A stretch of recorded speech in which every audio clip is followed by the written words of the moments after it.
let's now. Yeah, that okay. looks good. So let's start again. So today we have Dr. Phil Parker, who is the founder of the lightening process. It is a method, a very successful method with high degrees of success with people with chronic pain who wants to heal from within. And Phil has also his own personal story with chronic pain. So thank you for coming, and let's delve in directly into your story. What happened? How did it start? So I was in my late teens, and I was an osteopath. I was training to be an osteopath, which is a kind of physical medicine approach. Right. And my real dream was actually to be a rock guitarist. That's what I really wanted to do, but to keep my parents happy. And I was getting a proper profession as well, which I was fascinated in as well. And I was very successful as a guitarist and a musician in London, and life was good. And then all of a sudden, one August morning, everything changed. I was pushing a caravan with my friends just to try and move it around, and it got stuck. So we were rocking it backwards and forwards, and I was at the back, they were at the front, and I was pushing on the glass, and my hands went through the glass, but they didn't notice. So they continued to rock the caravan backwards and forwards. So I severed this wrist here. You can't see probably some of the scars. I see. But the fingers were also injured? The fingers weren't injured, but the problem is the nerves from the brain to the fingers were all severed. And so as a result, there was, I missed the arteries, which would have killed me, but I'd severed the nerves and the muscles. So I went to the hospital and I said, how quickly until I can get back to using my hands? And they said, you will never move your fingers again. You will be left with a useless hand, a claw.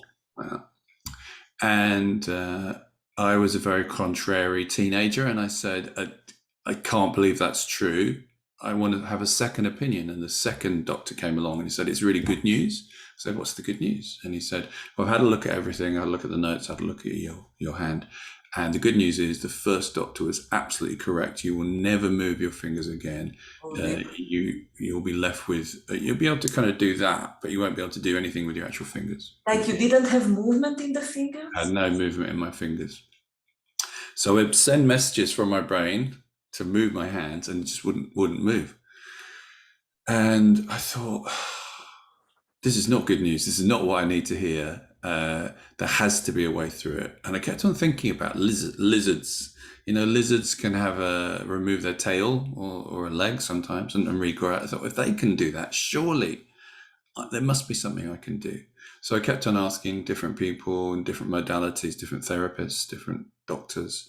Everybody said the same thing, because the textbooks say when you have this injury, this nerve, particularly the big nerve that I chopped in half, called the ulnar nerve, is called the musician's nerve. It controls the fine. The ulnar nerve. Yeah, that's right. Yeah, so where you hit your funny bone, that's the ulnar nerve, and it goes all the way. But the brachial plexus was. Yeah, it starts in the brachial plexus. Yeah. But was this intact?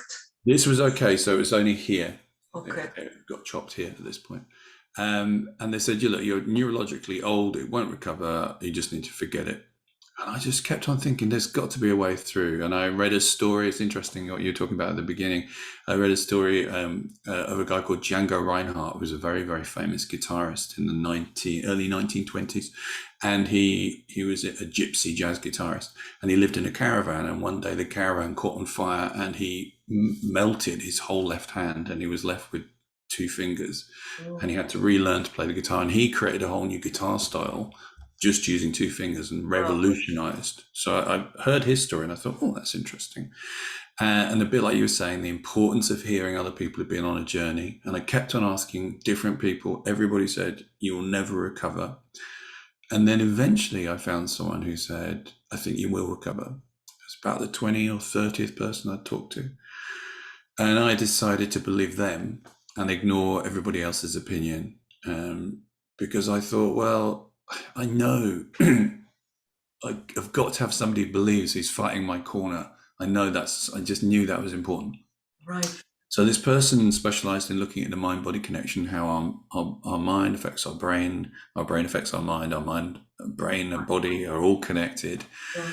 And 6 months later, I was sitting in a lecture, and for the very, very first time, I thought about moving this finger, and I had the tiniest movement. And this was really important because it meant that something had changed, that the nerves had regrown, and I was getting the very, very beginning of movement. Now, with a tiny movement like that, you can't really do anything with it, but I was excited enough. And I've seen it a lot with actually patients of mine who say, well, you help them recover from a stroke and they get the tiniest bit of movement. And they go, yeah, but I need to walk. Tiny bits of movement are important, but they are really important because they are the signs that things are starting to work again.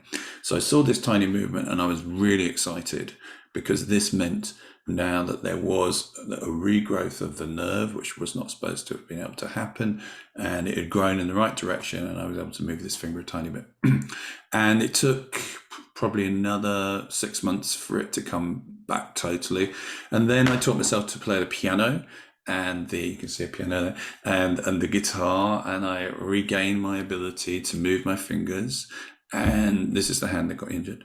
And I even played guitar with Eric Clapton at one point, and I had quite a successful career. But what really intrigued me about the experience was this thing we were talking about before we started recording. The importance of these conversations, either negative, devastating conversations like you will never recover, or the importance of conversations like, I think you've got a chance of recovering. I think those things are really important. And that got me interested in part of my PhD was studying language, the importance of language, how the words we say to other people affect them. There's lots of really interesting research into the power of words. Yes. And also the words we say to ourselves, the conversations we have, because quite often the doctor will say something and they'll often say something, a classic example is they'll say stuff like, there's nothing that can be done. And what they mean is, there's nothing I can do. I've run out of tools. That's not the same as there's nothing done. But so we go away with that conversation, there's nothing that can be done, which the doctor doesn't actually mean in the way we've interpreted it. And then we keep on telling ourselves that. We echo that conversation. So I work with a lot of people with the same injury as me, and lots of people didn't recover. And for a lot of people, one of the reasons they didn't recover was they bought into this conversation, you won't recover, for they've been told by their doctors. And also it didn't matter too much for them. A lot of people can get away with having one hand and survive quite well. But if you're a guitar player or an osteopath, you need both. So those things are, I think these are all important elements of the conversation of what makes healing occur. And one of the things you talked about earlier was about acceptance, the importance of acceptance. And this is a really essential kind of area to look at, because it comes back to the serenity prayer, which is something I often think about. So the serenity prayer is to change the things you can change, to have the serenity to accept the things you cannot change, and to have the wisdom to know the difference between those two things. And I think that's the key thing. Yeah. In that we do have to accept things. Absolutely. We have to accept it's raining when we want it to be sunny. It's the coronavirus is whatever it is, the government is whatever it is. There are things we don't have any power individually to change. But we also, and this is kind of a central theme in a lot of the books that I've written, there's one called The Do, which people might find interesting, is we also need to work out which things we can change. And so when people said to me, you can't recover, it would be easy to go, oh, well, I can't recover then. Rather than going, okay, I wonder if that's true, questioning that and exploring that and going, right, I wonder if I do have influence in here. I wonder if there is something I can do. Because what I'm also not saying is doctors are always wrong. That's not true.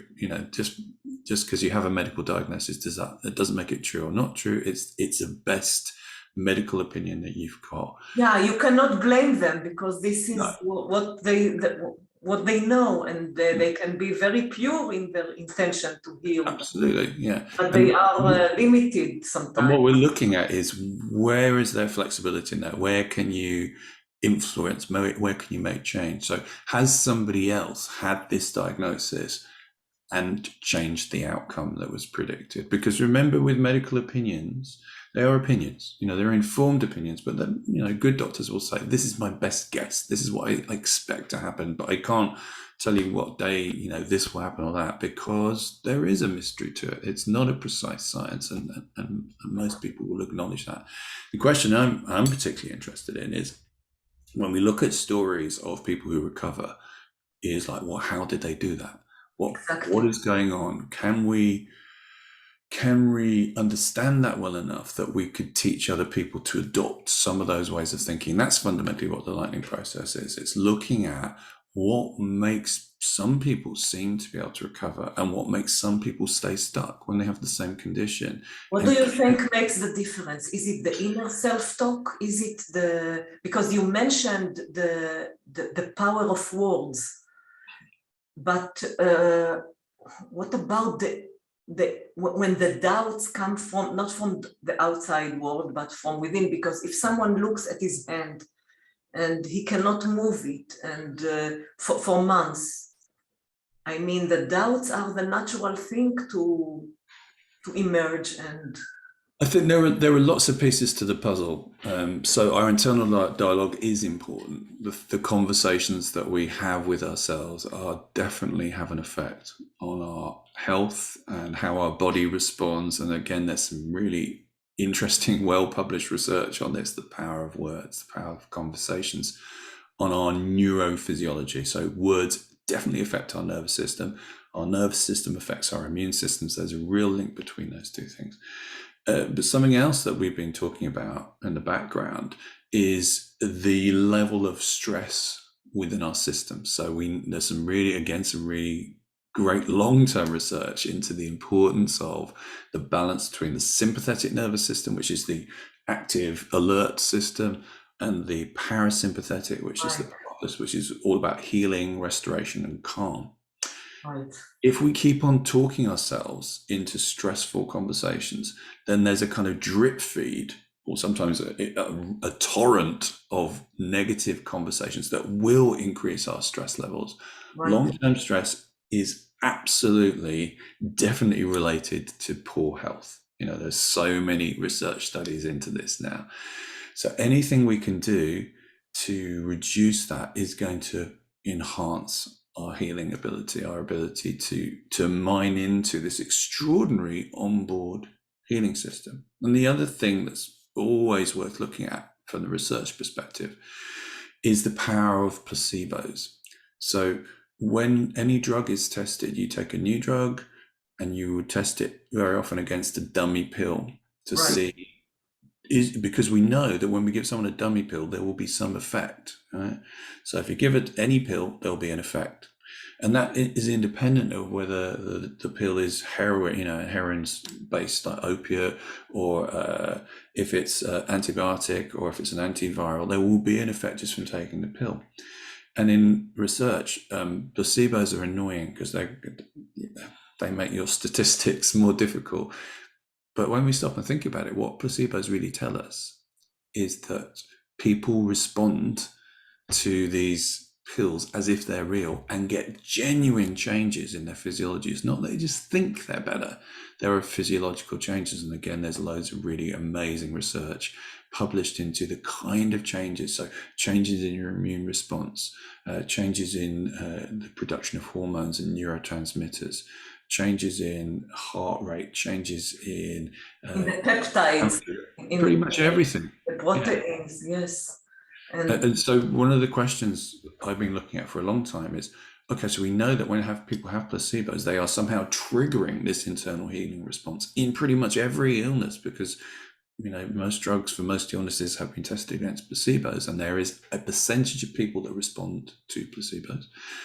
How can we understand that and utilize that and switch that on? How can we make sure we're finding a way to hack into that, to tap into that? And again, that's a lot of what the lightening process of my work is about, is how can we re-empower ourselves to find ways to switch on that part of us that knows how to do this anyway. Yeah, I have so many questions now that you're talking. So you mentioned people who are stuck and not and with their doubts, with their issues for years, and people that heal in a switch. And I know that there is a lady in New Zealand or in Australia that has taken your method and reframed it somehow. And so what makes the difference between a person who is stuck and the person who heals from and doing the unbelievable, so-called unbelievable? There are a lot of pieces to that puzzle, but a chunk of it is about being able to let go of previous experience that tells you nothing changes. You know, if you've tried lots of things, it's reasonable that you get to a point, well, there's nothing that can be done. You're tired. Be able to kind of go, although that is true, that everything I've done so far hasn't got the results I wanted, that does not therefore predict this is going to continue for the rest of my life. And that's a really important thing, being able to shift that. Yeah. A lot of people reasonably get stuck into that conversation because when you have lots of evidence that nothing works, it's a reasonable thing to think, but it's not that useful. So shifting those statements, those internal conversations, those beliefs, those frames of references, and then also finding something that makes sense, you know, logically to you. Oh, well, if I did this, this would make a difference. With the lightening process, the thing we particularly look at is what could you do to reset your nervous system, your immune system, moment by moment, to get yourself into a space where your body was starting from a good position, you know, encouraging health. Because if you look at pretty much all medicine, whether it's surgery, chemotherapy, antibiotics, it's all about trying to get rid of the problem so we can start afresh, so we can recover. So it's not antibiotics that make you well. They reduce the infection so that your body can then get back to, you know, fighting the infection on its own and getting back to zero, you know, ground zero, and starting again. So how can we moment by moment get ourselves into a place where our body is in a good, healthy place, where our cells are doing what they should be doing? If we can do that, if we can remove as many obstacles to that, then the body has this amazing capacity to heal. So you are focusing on the environment, on the terrain, on the body, on conditions that will initiate the innate healing.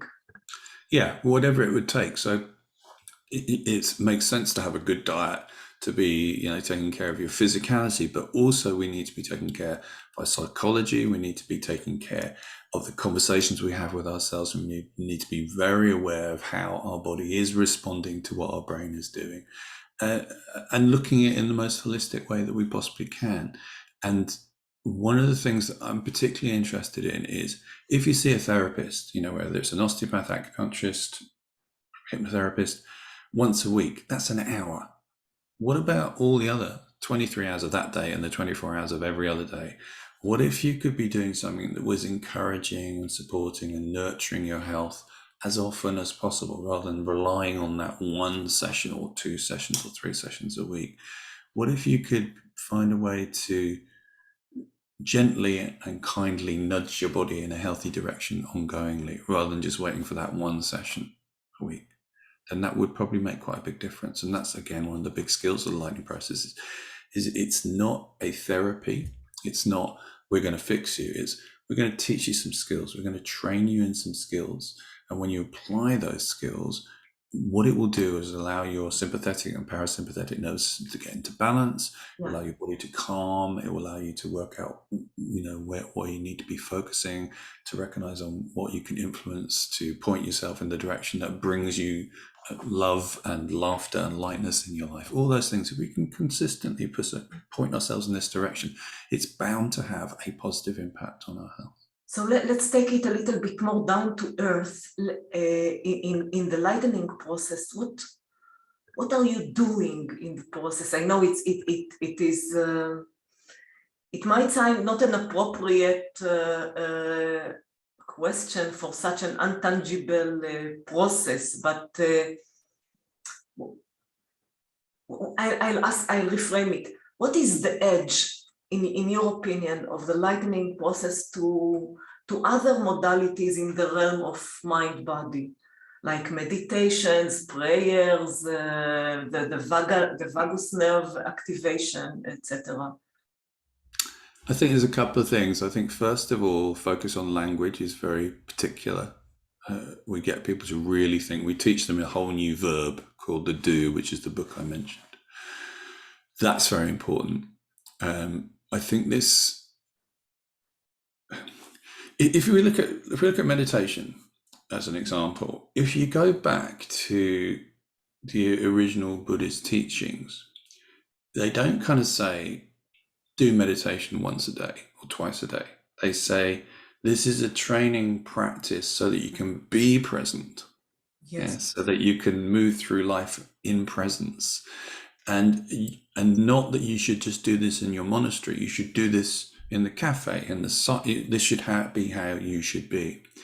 Quite often when people practice meditation, they do, I'm going to do 10 minutes in the morning or 10 minutes in the evening, and that's great, it's lovely, except your body probably needs a much more constant awareness of being present. So people often kind of mistake the practice of meditation for the outcome, which is to be present.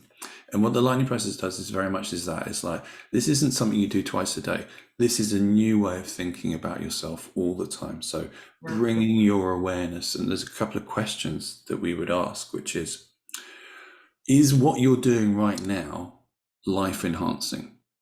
And when we say life enhancing, we mean, by your own definition, moves your life onwards in the way that you want it to. So are you eating the food that you think is good for you? Are you having thoughts that are good for you? Are you dreaming the dreams you want to have? Are you hanging out with the people you want to hang out with?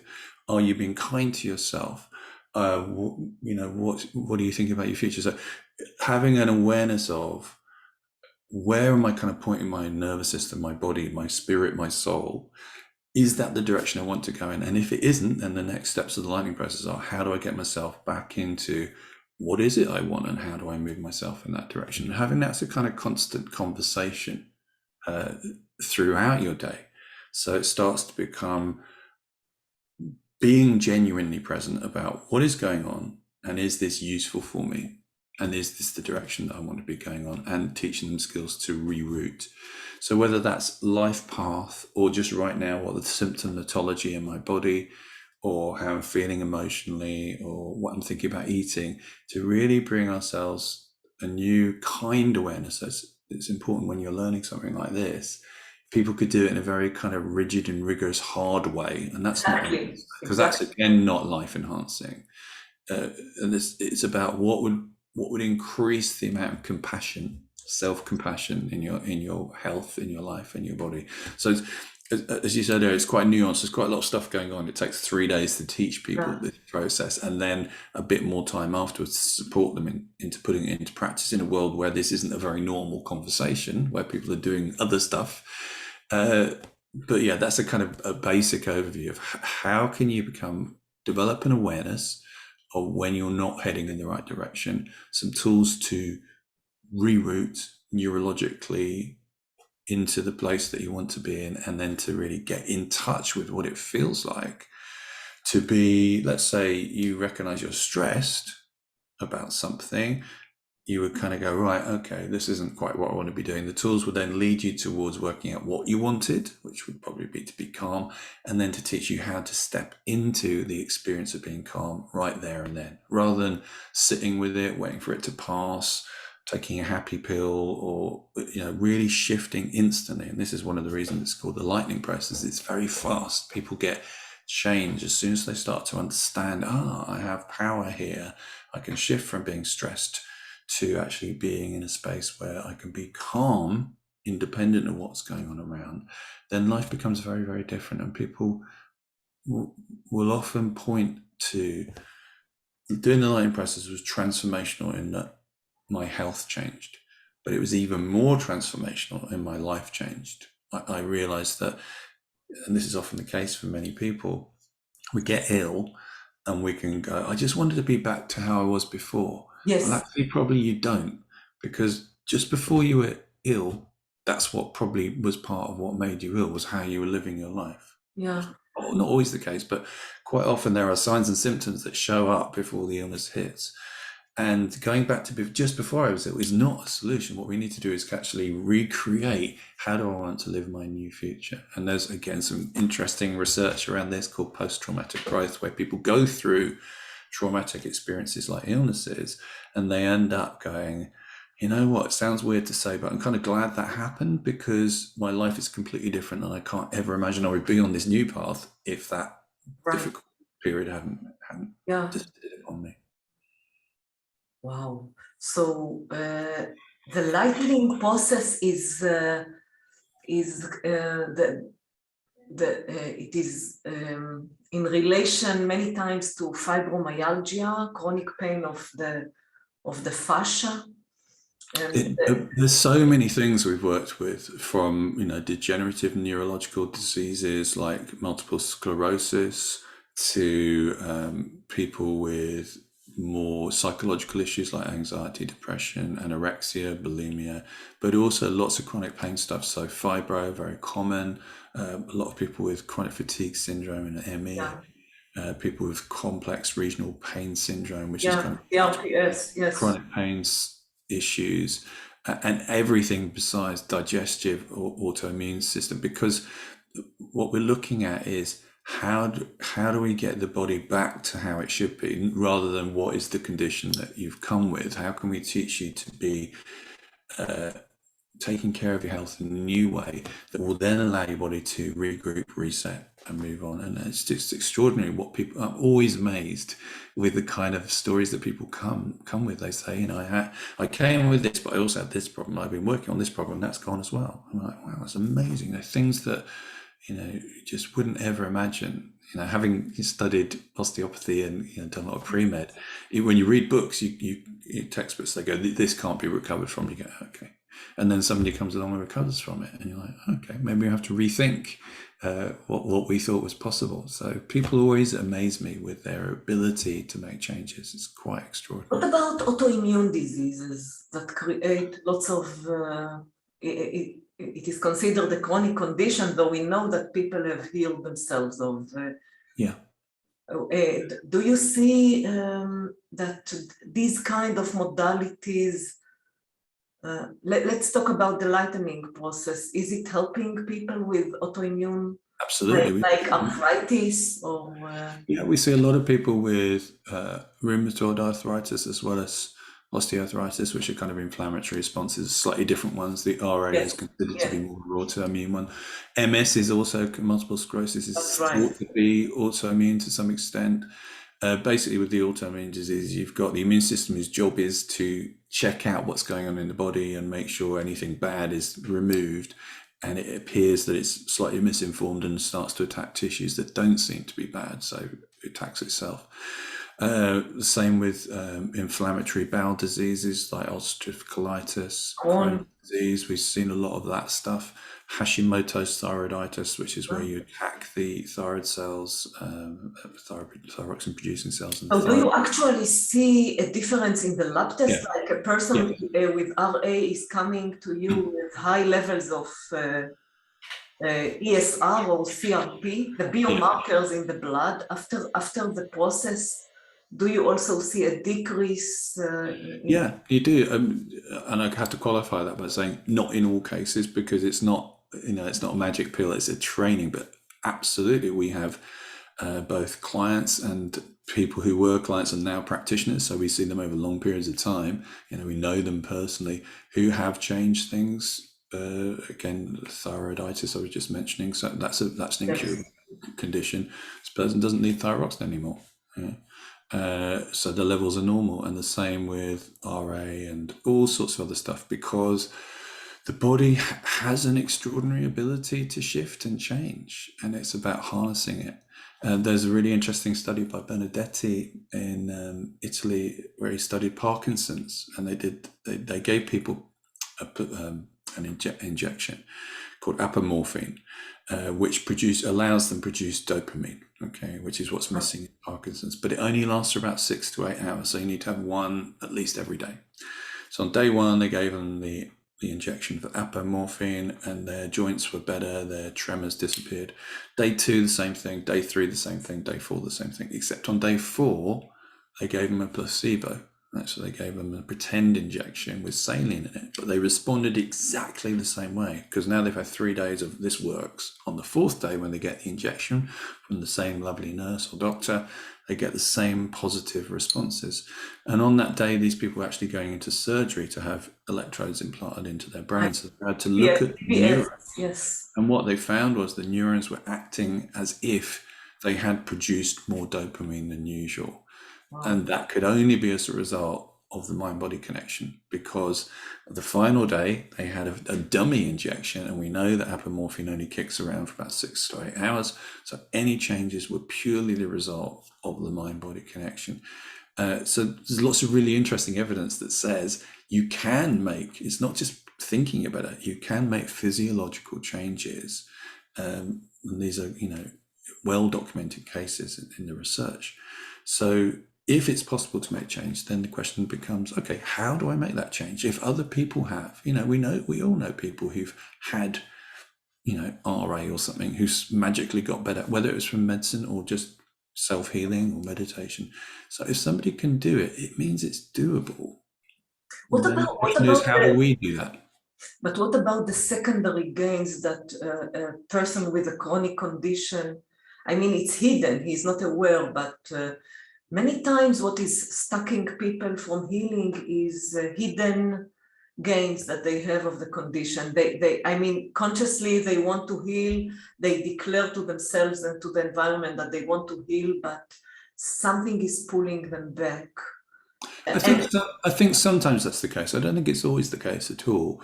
And I wouldn't even say it's in the majority of cases. I think that sometimes that's true, that there are secondary gains or positive intention, hidden outcomes going on.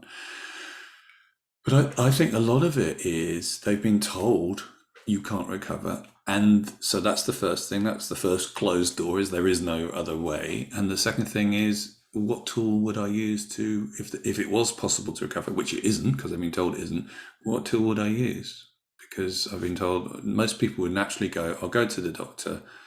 If they say there's no tools, there's no tools. So I think there's a lot of it for people is an awareness of what they need to do, knowing where to find something, opening up that conversation, and possibly also opening up that conversation about maybe it's possible to recover. And one of the dangers of that is, what if it doesn't work? Then I'll feel twice as worse, because I've set myself up and spent time and energy trying to chase something that wasn't even true, and also letting go, as I said right at the beginning, of your past experience that tells you nothing has worked so far, and really remembering nothing has worked so far. I'm writing a new book at the moment, actually looking at some of these interesting little linguistic conversations that we have. Instead of going, nothing works, it has worked yet. That's right, because the disappointment I think that many times people do not try this kind of modalities because intuitively they feel that there is something to it, and if this will fail, then what is left? If I cannot reach my inner being and recruit the inner forces, then we have people say that. I find it such an interesting conversation where people say, I was going to do the lightning process 6 years ago, but I didn't want to use it because I felt like it was the best shot, and I didn't want to do it and then not work, and which is such an interesting way of thinking about it. It's like, well, if it's the thing you think will work, then you probably should do it now. Yeah, but there is a time and a place for it. I think it's part of anxiety. You're so anxious of,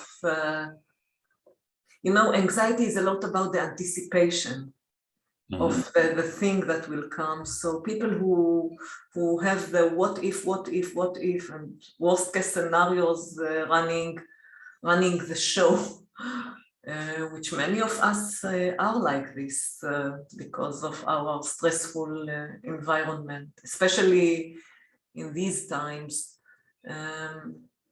So basically, is it fair to say that the lightening process is more about education?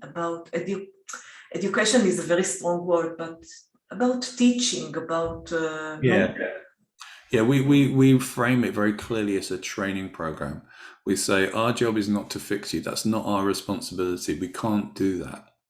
but you have this extraordinary healing system within you. We've helped other people to access that. We're going to teach you all the skills and support you in that to see what you can do, and be prepared to be surprised at what's possible. And the reason we say that is the person who has the most influence on your mind body connection is you. And that's the way it should be. It shouldn't be anybody else. Beautiful, yes. Like messing about with your mind. It should be you. We can teach you a whole bunch of skills that we found. We've seen over 25,000 people around the world in 20 something countries who've made extraordinary changes. And if they have, then the question is, okay, so there must be a route through that. Let's see if we can find our way through it. And we also say to people that it's a template. This is a thing that tends to work for most people, but everybody's an individual. So find your way through it. Here's what we think works. But if you can find a way that fits for you that's slightly better, that's good too. It's not like written in stone, it has to be this way. It's saying, take what's good from this and make it yours, because this is you learning about how your mind, body, brain works. So intuitively, you mentioned before staying in the present moment and as a vehicle to healing. Intuitively, we understand it, but can you say more? Why is it crucial to be really present in order to kickstart the healing? I think it's not so much being in the present moment as being aware of where you are right now, where you're pointing your mind. Yeah. So in every given moment, we are either focused on where we want to be focused or distracted and focused on somewhere else. So as people listen to this, they may be going, this is really fascinating. Or they may be going, I've forgotten to do that, or I should have done that, or I wish I'd fed the cat, or I must read that book, or I must find out, And so our attention is drifting all the time. And it's really about recognizing where your attention is currently, being nice to yourself about the fact it may well not be where you want it to be, and then having a strategy to bring it back to where you want to be. And again, in Buddhism, there's an interesting thing where often they talk about in Buddhism, in the westernized version of it, they talk about mindfulness bringing this kind of neutral sense to this moment, this given moment. And there is another school of thought in Buddhism, which is what we actually need to do is to bring an intentional mindfulness, which means to choose how we want to be in this moment. So to be compassionate, to be intrigued, to be loving, to be wise. And that's one of the things the lightning process also looks at. It looks at, and I've talked about Buddhism a couple of times. It's not because the lightning process is based on Buddhism. It's actually, as a result of my PhD, I was looking at where else do some of these ideas show up. And there's actually a lot of parallels in ancient Buddhist texts, as well as Christian texts and Jewish texts as well, I've found, that talk about very similar concepts. So it's attention and intention together. Yeah. Not just the attention. Not just noticing. And how do you deal with very analytical human beings who are a little bit more stubborn than the others, the doubts. Well, speaking as one myself. It takes one to know one. If somebody says to me, here, I have 5 magic beans, give me your house for the 5 magic beans, I would go, exactly how magic are these beans and what will they do for me before I give you the keys to my house? I think that's completely reasonable. But there is also a time where we need to have asked and answered all those questions that we needed to, and go, right, I can't get any more information now, I've just got to put this into practice. So being analytical when you're learning something new is not very useful. You need to go through a process of analysis to kind of go, is this reasonable? Do I want to do it with this person? Does this make sense to me? And if you go, this doesn't make sense, don't do it. But once you've decided, no, this does, you've been through that analytical process and go, it does make sense. And at that point, you need to go, right, I'm going to learn from this. An analogy is, if you go to the movies, right, you could sit there in a movie that you've paid money for going, you know what? that person on the screen is only pretending to be, a secret agent or in love with that other person, because they're actors. And actually, they're not even on the screen. That's photons of light just bouncing off the wall onto my retina. Now, all those things are true, but they will give you a very different experience of the movie than if you go, I'm just going to suspend, my reality for a minute and enjoy the movie that's been presented to me, which is designed to engage me on that movie level that it's supposed to be doing. So we have those kind of conversations with people who are very analytical before to say, you do need to ask lots of serious questions about, is this right for you? But once you've decided that, you may need to park that super hyper analytical part of you, because it will just stop you being present. So why are we doing this to ourselves? Is it just habitual? We've been trained that this is the smart way to be. So particularly in Western society, the cleverness is, don't be fooled, check things out, make sure you're right about it, being right all the time. We get marks for being right at school, not for getting things wrong or being interesting or creative or seeing things differently. So we're schooled in that, and it's a mechanism of us achieving, higher and higher in our world. But being over analytical, inappropriate analytical in certain places is not good for us. If you're making love to somebody at the same time you're being analytical about how it's going, it won't work very well. If you're eating a food, I remember I had a client years ago who was a photographer, and he went to a Bob Marley concert as the photographer. And I said to him, how's the gig? And he said, I didn't hear any of the music. I was too concentrated on getting a good picture of the bass player. So he spent 2 hours in the presence of Bob Marley and didn't hear a thing. Well, there's no point in being that way. So bringing your attention in the way you need to is really important. But when it comes to chronic pain sufferers, to the chronic pain community, it has a catch-22, because automatically there is a tendency to close the senses, and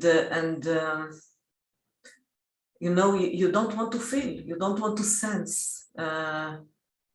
So well, what tends to happen, again, this is a neurological thing, is as a result of experiencing pain, the pathways that process information related to pain become very fast, very effective, and actually they start to process all sorts of information that isn't pain as pain. So it's not that people close down when they have pain. What they do is they reduce their awareness of other things, and so that the pain pathways become the dominant pathways. And what they need to find a way to do, and this is actually what painkillers do, is they switch off those, or switch down those pathways, and need to activate different pathways. So if anybody's listening with chronic pain, one of the things you want to do is focus on 17 areas of your body that feel fabulous right now. If you just do that, there isn't enough bandwidth in your brain to continue to think about the other bit. I see. Beautiful. Yes. There are lots of other things you can do. The language is very important, and the amount of words you would have that are related to pain and descriptions of pain would be magically large. And when you ask someone who's had that experience, what do you want, and ask them to define it without using the word pain in any way, they often haven't got an answer. All their answers are relief from, or not pain, or less pain, but they don't know what it is they want. And neurologically, that's problematic, because your brain doesn't know where to go. It just knows where to not go. I've got a dog, she's not in here at the moment, but if I say the word, we're going for a walk, she gets really excited. She knows the word walk. But if I say, I'm talking to Anat today, so I can't take you on a walk, she still hears the word walk and gets excited. And our brain is exactly the same. Whether you say pain or not pain, the brain has the same experience. And each time, unfortunately, you have that thought, not only will it increase your experience of pain, but also it will rewire your brain to find it easier to experience it again and again and again. And this is a really central piece of the lightning process. How do we help you to steer your neurology in a way that builds you into health rather than builds you into illness? So can you give an example? What would you advise the chronic pain patient, instead of saying the words pain or relief or liberty of pain or freedom from pain? How can he rephrase it in a way that is enhancing his health? Well, interestingly, I'm not going to answer that. And the reason I'm not going to answer that is not because I don't want to give the answer, but actually there's a huge value in working out the answer for yourself. If I give you an answer like that, then you go, oh yeah, okay. But actually, if you spend some time sitting down and going, well, what is the opposite of pain? Then you actually start to build the neurology much more effectively than somebody just giving you the answer. I understand. So if anybody's listening to this and they do get stuck, then just email me and I will give you the answer. But what I recommend you do is sit down for a bit and go, right, what is the answer to that seemingly simple question? And you may find it quite challenging, but if you sit with it and spend a bit of time going, right, not that, that's not right, or free from, you'll notice how stuck your neurology's become. That's really useful in terms of awareness. And then you'll start to be thinking in a much more creative way about, well, what do I want? How do I want to feel? And by doing that, you're actually building the neurology in as you do that conversation. And that is an essential part to the change process. And then when you do find the answer, you'll be quite pleased and proud of yourself. It's like, I found the answer. It's very creative, and it evokes the juices of... Yeah, and it's empowering. It gets your neurology working, your neurotransmitters. It's really good. So it's not, if you do get stuck, do email me. I'm very happy to tell you some answers. But there's power in actually finding your way through that maze rather than somebody just going, take a right, So finding a way is important. While you are investigating it and exploring it, you are actually, at the same time, you are building new pathways. Absolutely. Yeah. I understand that. And what about, we mentioned autoimmune diseases like rheumatoid arthritis. What about wear and tear issues like osteoarthritis, that the cartilage is gone and now the person has bone on bone and there is friction? So of course I am quoting the medical doctors say, if there is a friction, there is an inflammation, and inflammation.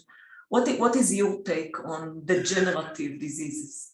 So one of the first things to look at is the linkage between degenerative diseases and the things you can see on x-rays and MRIs and symptoms.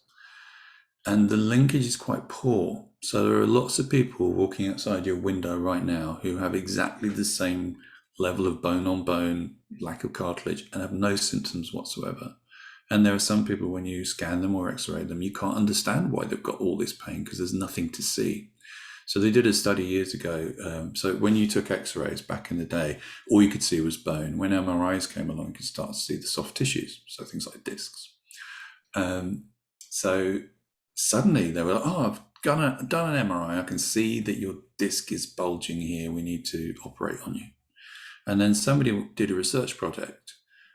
They took some people who had no history of back problems whatsoever and did MRIs and sent their MRI scans off to an expert and said, what would you advise for these patients?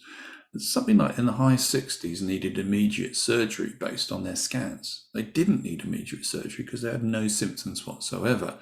But the correlation between what you see on scans and symptoms is quite poor. It's not always wrong. There are cases where you do have bad enough degeneration is causing the symptoms, but there are lots of cases where that isn't the case. So that's, I think, the first thing to do is like, well, if other people have the same degree of wear and tear and minimal or zero symptoms, then I wonder what I can do to get myself in their team.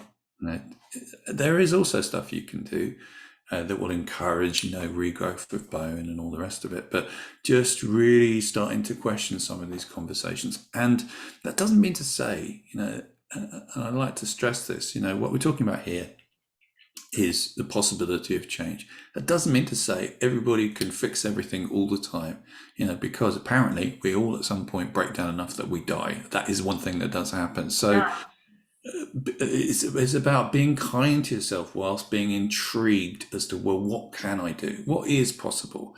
Rather than, because this is a big problem, I'm sure you've come across before, where people go, well, I'm able to blame for the fact that I'm not well or not getting the results I want. And a central part of the lightening process, I mentioned this a few times, is being kind to yourself, being really compassionate in that journey through Otherwise, you're really in trouble. If you're doing it in a hard way, in a harsh way, it's probably not going to get you anywhere. So being kind to yourself, being curious, compassionate and curious in the journey to see what you can do. So, you know, Dr.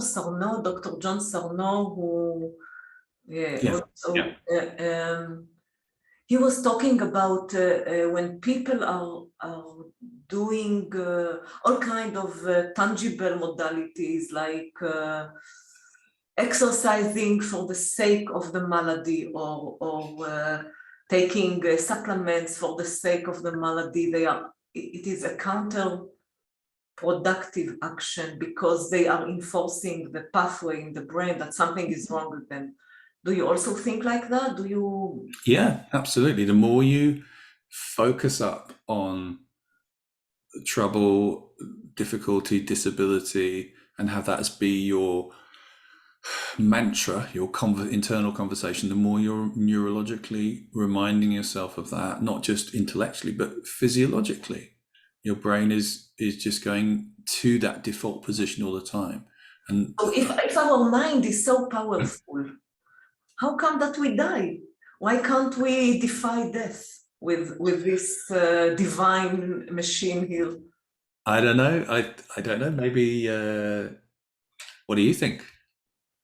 I am intrigued by how. I mean, there are a number of, it starts to get a bit metaphysical at that point. Yeah, I think some exactly. people would say, well, maybe, we only have a certain amount of time that we need Because to be here. it seems like with your method you defy the laws of physics. No, you see, I don't think we do at all. I think it's completely based on the laws of physics. It's like, well, if you can move to a parasympathetic activity more than sympathetic, you can be nice to yourself. We know all the research says all these things are really beneficial for health. There's some key things. So being happy is massively linked to longevity. Not being lonely is massively linked to longevity. So we need to know these things make a difference. Compassion there's some studies on the telomeres, the little ends of the genes. There are all sorts of things that say these things do have an effect. This is using the laws of physics. These are the evidence that we see that these things make a difference. So how can we do that? Now, I suspect like anything, there is an endpoint. There's a length of time that we can be before things break down, or maybe get to a point where I don't want to be here anymore. I've done it. I've done everything I want to do. I don't know, but whilst we are here, whilst we're alive, then there is always hope. I want to go for a few seconds to your personal story with the left hand that was injured in the nerve, in the ulnar nerve. How much this misery lasted before you started, and what was the turning point? I couldn't figure it out. What was? You said that you sat in a lecture and you started to move the little finger. Yeah, so that was 6 months after the injury, was the first signs of movement. But I think when it first happened, I remember being very despondent, because it was just, that moment where your future has disappeared, right. Everything that you planned. Mm-hmm. But I think also because I was already studying, health, and particularly a slightly different version of health than orthodox medicine. Yes. I did have a sense that, well, I've seen other things that people say you can't change. So maybe I don't have to buy into this particular conversation. And being intrigued as to what was possible and determined to find a way through if there was one. Yeah, I can see that you are curious, but I became curious whether in your childhood, your upbringing, were you brought up as to look on the bright side of life, to have hope, or was it more to see what might get wrong and be ahead of the curve and anticipate the? I mean, it seems like you're very positive now and very optimistic, but many So many people with chronic pain cannot relate to this. This is why I'm Well, asking. it's a question I often ask myself. It's like, what was going on for me? Because I was quite young when this happened. Mhm. To be able to decide I wasn't going to just follow what was being told to me. So I think, why was that? Was it? It must have been something to do with my upbringing, although my family weren't particularly positive or alternative in their thinking at all. My dad was in the army, my mum was in medicine, my family came from a medical background. I wasn't a particularly happy child. I was a very, very cynical teenager. So, yeah, it's kind of interesting. I don't quite know, but I think there was always a sense for me of, if somebody says something as this is the way it is, there's always a little question I have, which is, Yeah. I wonder if that is true. So you Contrariness. channel your doubts to the right Yeah, path. yeah, my questioning mind to go, well, I wonder if Yeah. that's true. Because I'm sure we've all seen people who say things very loudly, very clearly, are absolutely the way it is. Turns out, you just have to look at politicians, and it turns out not to be true at all. And I think I must have had quite a lot of experience of that. And But back then, who helped you? Who mentored you to heal? Like from this little movement, how did it become? Who helped you back then? I mean, mentally and well, I had a practitioner who was working with me. And some supportive friends and colleagues, but mainly it was me. Mhm. So this is how the lightening process was developed, the origins of it. Yeah. And what is your relationship with pain now? Suppose you will, God forbid, face a challenge. How would it be different now? Well, I think we always face challenges. There's always stuff that, is coming at us. And what I do is I use anything that I think might work. So, I'm not averse to using a paracetamol if I want to. That's okay. I don't consider anything to be illegal in terms of, what is going to help my health. But I also know that there are a whole range of other things that I could apply. So I do a lot of hypnosis on myself. I do a lot of talking to myself. I use the lightening process on myself all the time as a way of, moving my health forwards in the healthiest ways I can. So I think there's two sides to it. One is, what can you do in advance to keep yourself well? And then what can you do when things do occur to move through it as quickly and kindly as you can? Yeah, you really bring a message of hope. Last question, is there a book or a figure that influenced you? And I don't want to use dramatic words, but a book or two that have been transforming or that impacted you? Lots, really. I've read a lot of books over the years. There's a book called Core Transformation by my friend Connie Ray and Tamara Andreas, which is a really, really interesting book, which comes from the field of NLP and looking at how we can help people to consider their health in a different way. I think that's a very important book.